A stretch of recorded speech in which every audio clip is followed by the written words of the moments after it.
কিভাবে বুঝবো যে এটা আল্লাহর পক্ষ থেকে আর এটা আমার দোষ? এই দাগটা আপনি কোথায় টানবেন? কিছু একটা আপনাকে খুব বিরক্ত করছে, আপনি ভাবছেন, ইস, যদি এই সমস্যাটা পার করতে পারতাম জীবন মনে হয় প্রশান্তিতে পরিপূর্ণ হয়ে যেত। আমাদের সবারই জীবনে কোনো না কোনো সমস্যা রয়েছে যা আমাদের শান্তিতে ঘুমাতে দেয় না। আর আমরা ভাবতে থাকি, ওহ ভাই, যদি এই সমস্যাটা চলে যেত অনেক ভালো থাকতাম। কিন্তু জানেন কি হয়? যদি এই সমস্যাটা চলে যায়, পরবর্তীতে আরেকটা এসে হাজির হয়, আর যখন নতুন সমস্যা এসে দেখা দেয় আপনি ভাবেন পূর্বের সমস্যাটা আরও সহজ ছিল। এই পৃথিবীর জীবনে আপনি কখনো সমস্যা ছাড়া থাকতে পারবেন না। যদি সমস্যা চলে যেত তাহলে ইয়াকুব আলাইসাল্লামের জন্য আমাদের তুলনায় অনেক আগেই সেটা দূর হয়ে যেত। যদি ঈমান থাকার মানে হয় আপনার কোনো সমস্যা থাকবে না, তাহলে মরিয়ম আলাইসাল্লামের কোনো সমস্যা থাকা উচিত ছিল না। রাসূল সাল্লাল্লাহু আলাইহি সাল্লামেরও কোনো সমস্যা থাকার কথা ছিল না। আল্লাহর কাছাকাছি মানুষদের জীবনী পড়লে আপনি দেখবেন তাদের জীবন ছিল সমস্যায় পরিপূর্ণ।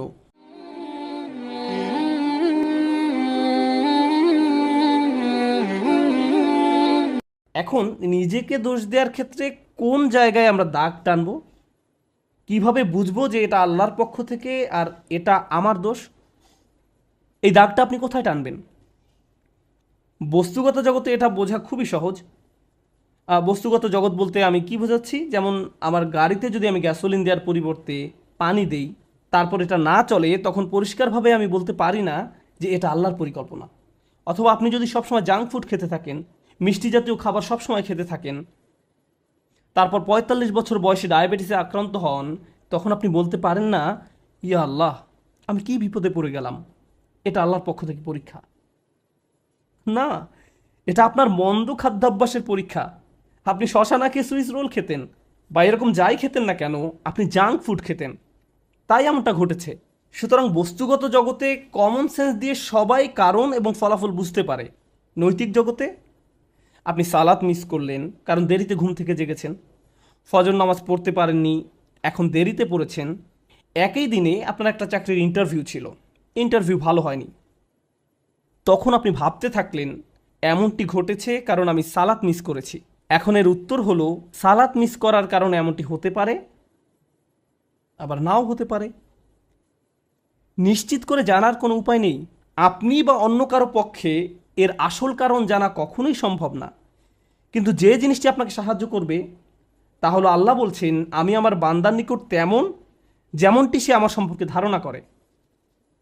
আপনি যদি ধারণা করেন নামাজ মিস করার কারণে আল্লাহ আপনার উপর প্রতিশোধ নিয়েছেন, তাহলে আপনার নিকট আল্লাহ তেমনই। কিন্তু আপনি যদি এভাবে চিন্তা করেন যে আমি আমার যথাসাধ্য চেষ্টা করেছি, ইন্টারভিউতে ভালো উত্তর দিয়েছি, এটা সম্ভবত আমার জন্য ভালো চাকরি নয়, যদি ভালো চাকরি হতো তাহলে আল্লাহ আমার জন্য এর ব্যবস্থা করে দিতেন। এখন আপনার যদি এই দৃষ্টিভঙ্গি থাকে, তাহলে আপনার সকল ভুল ত্রুটি সত্ত্বেও আল্লাহ আপনার নিকট তেমনই। আমাদের দায়িত্ব হলো যখন আমরা ভুল করি তখন ইস্তেগফার করা। আল্লাহর প্রতিশোধের জন্য অপেক্ষা করা আমাদের কাজ নয়। ব্যাপারটা বুঝতে চেষ্টা করুন। আমাদের কাজ এটা নয় যে, ওহ, আমি তো পাপ করে ফেলেছি, এখন আল্লাহ কোনো না কোনোভাবে আমাকে শাস্তি দিবেন। এজন্যই আল্লাহ বলছেন, অমা আসাবাকুম মিন মুসিবাতিন ফাবিমা কাসাবাত আইদিকুম, তোমাদের উপর যেসব বিপদ আপদ পতিত হয় তা তোমাদের কর্মেরই ফল। তোমরাই তোমাদের দুই হাতে এটা অর্জন করেছো, তুমি নিজেই নিজের জন্য এটা ক্রয় করেছো। এমনকি আধ্যাত্মিক জগতেও আমাদের কর্মের কারণে আমাদের উপর বিভিন্ন বিপদ আপদ পতিত হতে পারে। যেমন আপনি যদি ক্রমাগত মাতা পিতার সাথে খারাপ আচরণ করতে থাকেন এবং আপনার উপর কোনো মুসিবত আরোপিত হয়, এতে সম্ভবত কোনো কানেকশন রয়েছে। এই সমস্ত ক্ষেত্রে আল্লাহ কি করেন? ওয়াইফু আন কাসির, এবং তিনি তোমাদের গুনাহ ক্ষমা করে দেন। বস্তুগত জগতে আপনি যদি 2 তলার ছাদ থেকে লাফ দেন, ফলাফল ভোগ করতে হবে। আল্লাহ বলবেন না যে এইবার আমি তোমার পা ভাঙবো না। না না, যা ঘটার তা ঘটবে। আগুনে যদি হাত রাখেন তা পোড়া যাবেই। আল্লাহ বলবেন না যে তুমি তো আজকে ফজর নামাজ পড়েছো, তোমার হাত পুড়বে না, এমনটা ঘটবে না। কিন্তু যখন আধ্যাত্মিক জগতের কথা আসে, তিনি বলছেন ওয়াইফু আন কাসির, তিনি সাথে সাথেই প্রতিশোধ নেন না। আল্লাহ এভাবেই আমাদের সাথে আচরণ করেন, ওয়াইফু আন কাসির। এই ব্যাপারটা আমাদের মনের মাঝে গেঁথে নিতে হবে। যে কারণে আমি আজ এই আলোচনার সূত্রপাত করলাম তা হলো, আমাদের উম্মায় প্রতিদিন যে আধ্যাত্মিক অপরাধটি সংঘটিত হয়, তা হয় একজন স্নেহের মানুষের হাতে অন্য একজন স্নেহের মানুষের, পিতামাতা, স্বামী স্ত্রী। কখনো কখনো আমরা আমাদের স্নেহের মানুষদের সবচেয়ে জঘন্য কথাটা বলে বসি। মাঝে মাঝে আমরা সেসব কথা বলি আল্লাহর নামে। তুমি যা করছো তার জন্য আল্লাহ তোমাকে শাস্তি দেবেন। একদিন তোমাকে বিচারের কাঠগড়ায় দাঁড়াতে হবে। তুমি যা করছো তা আল্লাহ কোনোদিন ক্ষমা করবেন না। মা তার সন্তানকে এভাবে বলে, স্ত্রী স্বামীকে বলে, ভাই বোন একে অপরকে বলে। মনে হয় যেন আল্লাহ কোনো রাগান্বিত অস্ত্র যে আপনি যে কোনো সময় প্রয়োগ করতে পারেন। কারণ কারো উপরে আপনি অসন্তুষ্ট, তাই আল্লাহ অবশ্যই তার উপর অসন্তুষ্ট, এবং আপনি এভাবে আল্লাহকে ব্যবহার করতে পারেন। এটা আমাদের স্থান নয়। অনেক মানুষের ক্ষেত্রে তারা এই ধরনের কথা এত বেশিবার শুনেছে যে তারা আল্লাহর নিকট থেকে অনেক দূরে সরে গিয়েছে। তারা তাদের প্রিয় মানুষগুলোর কাছ থেকে এমন কথা শুনেছে। একটা শিশু তার মা বাবার কাছ থেকে এমন কথা সব সময় শুনে এসেছে, নামাজ না পড়লে আল্লাহ তোমাকে শাস্তি দেবেন, নামাজ না পড়লে আল্লাহ তোমাকে শাস্তি দেবেন, এই বিস্কুট খাওয়ার কারণে আল্লাহ খুবই রাগান্বিত, সব সময় আল্লাহ রাগ করবেন, আল্লাহ রাগ করবেন, আল্লাহ রাগ করবেন। এই ছেলেটি যখন 16-17 বছর বয়সে পৌঁছায়, সে আল্লাহর সাথে তখন আর কোনো সম্পর্ক রাখে না। যখন সে শুনে আল্লাহ দয়ালু, ক্ষমাশীল, তার তখন এই কথা বিশ্বাস করতে কষ্ট হয়। কারণ আল্লাহ সুবহানাহু ওয়া তাআলা সম্পর্কে এমন ধারণা নিয়ে সে বড় হয়নি।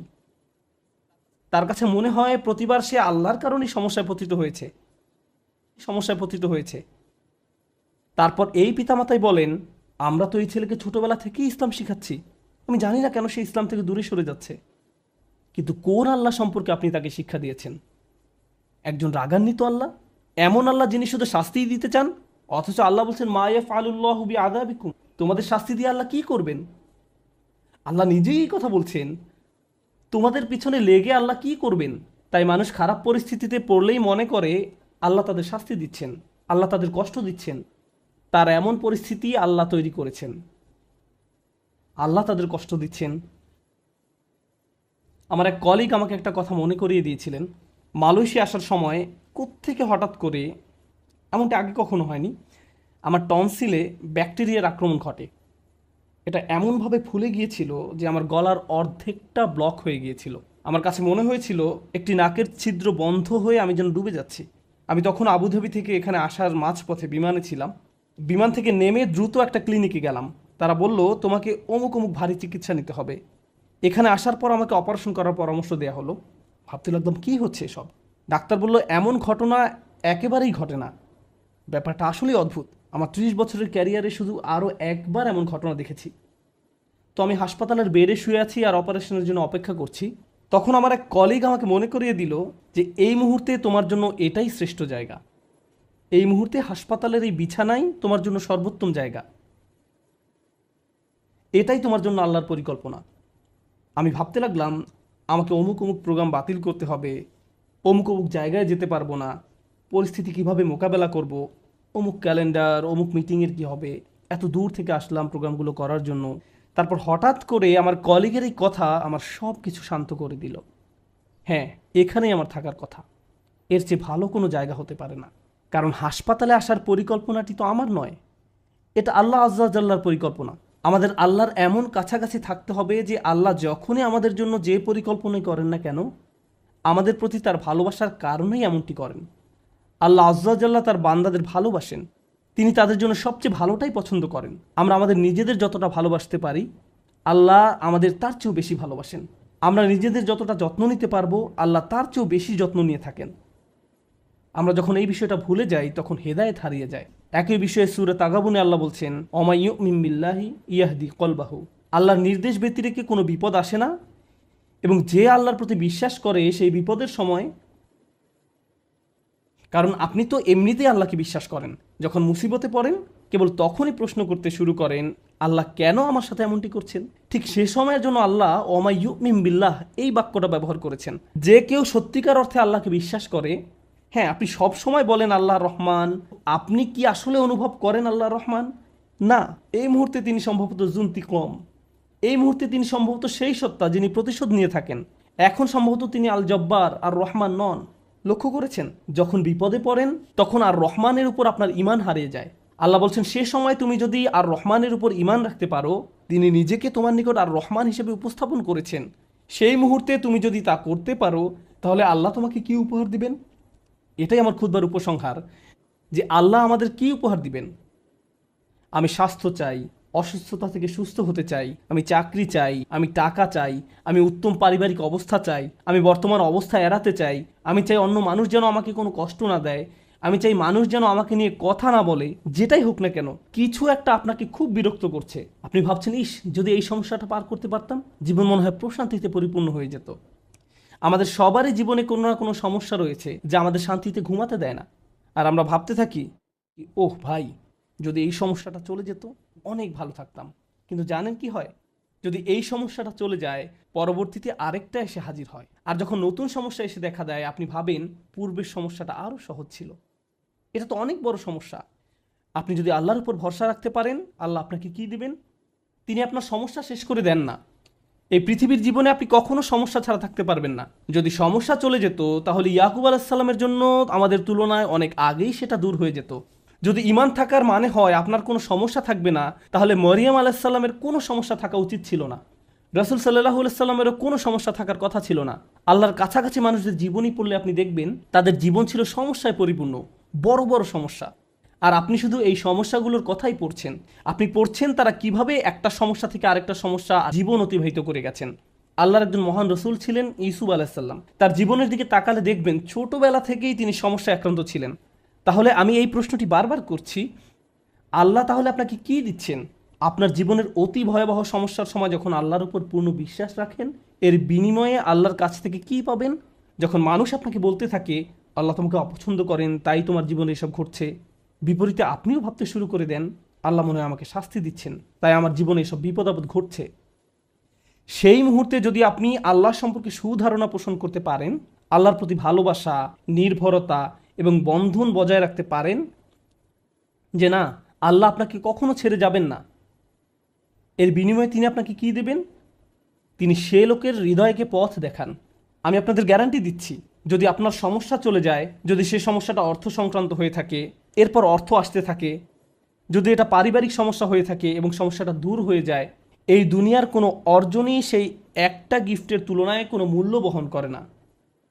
আর সে একটি গিফট হলো ইয়াহদি কলবাহু, তিনি সে লোকের হৃদয়কে পথ দেখান। আপনার অন্তরে প্রশান্তি থাকবে, জীবনে যাই ঘটুক না কেন আপনার মুখে তখনও হাসি থাকবে। তখন মানুষ আপনার দিকে তাকিয়ে বলবে, আরে তুমি হাসছো কেন? তুমি কিভাবে ঠিক আছো? দেখো না তোমার কি অবস্থা হয়েছে। আপনি তখন বলবেন, হ্যাঁ সব ঠিক আছে। যদি আপনি এই আচরণ রপ্ত করতে পারেন, এমন অনেক মানুষ রয়েছে যাদের টাকার কোনো অভাব নেই, তারপরেও তারা ঘুমাতে পারে না।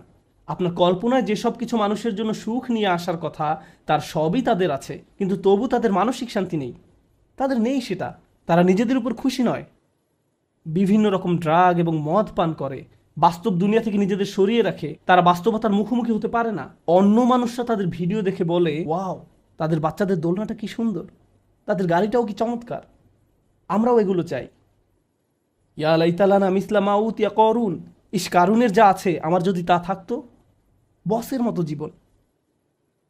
পক্ষান্তরে আপনি যদি আল্লাহর দিকে ফিরেন, তাহলে তিনি আপনাকে এমন কিছু দান করবেন যা কোনো টাকার অঙ্কে কেনা সম্ভব নয়। খ্যাতি বা জনপ্রিয়তা যা আপনাকে দিতে পারবে না।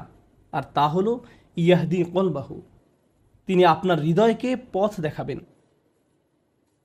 এটাই ইমানের সর্বশ্রেষ্ঠ পুরস্কার। এটাই হলো বিপদে পড়ার সর্বশ্রেষ্ঠ পুরস্কার। এখন আলোচনার উপসংহারে এসে বলতে চাই, মানুষ অনেক সময় বিভিন্ন সমস্যায় আটকে পড়ে।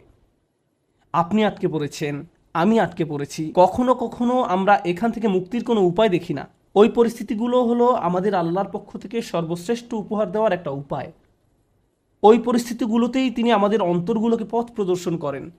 আমরা যদি কেবল সেই পরিস্থিতিগুলো ব্যবহার করে আল্লাহকে পেতে পারি, আল্লাহর সাথে কথা বলতে পারি, এর জন্য আপনাকে আরবি জানতে হবে না, এর জন্য আপনাকে অনেক বেশি কোরআনও জানতে হবে না। জাস্ট আল্লাহর দিকে প্রত্যাবর্তন করুন আর বলুন, ইয়া আল্লাহ আপনি তো সর্বশ্রেষ্ঠ পরিকল্পনাকারী। ইয়া আল্লাহ আপনার মতো কেউ আমাকে ভালোবাসে না, কেউ আমার প্রতি আপনার মতো যত্নবান নয়। এটা কখনোই সম্ভব নয় যে আপনি আন্তরিকতার সাথে আল্লাহর নিকট হেদায়েত কামনা করবেন আর তিনি আপনাকে ফিরিয়ে দেবেন। আপনি যদি আল্লাহর কাছে একটা গাড়ি চান, তিনি হয়তো আপনাকে তা নাও দিতে পারেন। একটা বাড়ি চান, তিনি হয়তো আপনাকে তা নাও দিতে পারেন। আপনি যদি তার নিকট আপনার রোগ ভালো করে দেওয়ার জন্য দোয়া করেন, হয়তো তিনি ভালো করবেন অথবা ভালো করবেন না। কিন্তু একটি বিষয়ে নিশ্চিত তিনি আপনাকে দিবেন, যদি আপনি আন্তরিকতার সাথে প্রার্থনা করেন, আর তা হলো হেদায়েত। তার সন্তুষ্টিপ্রাপ্ত বান্দাদের দলে চলার পথ, গাইডেন্স, তিনি আপনাকে এটা দেবেন। আর যখন তিনি আপনাকে এটা দান করবেন, তখন এমনিতেই অন্য সব সমস্যার সমাধান হয়ে যাবে। আল্লাহ তাআলা আমাদেরকে সেসব মানুষদের অন্তর্ভুক্ত করুন যারা সত্যিকার অর্থে তার নিকট হেদায়েত চায় আর আমাদের জীবনের সকল সমস্যাগুলোকে তার কাছাকাছি হওয়ার মাধ্যমে পরিণত করুন, যেন তার নিকট থেকে আমরা হেদায়েত পেতে পারি।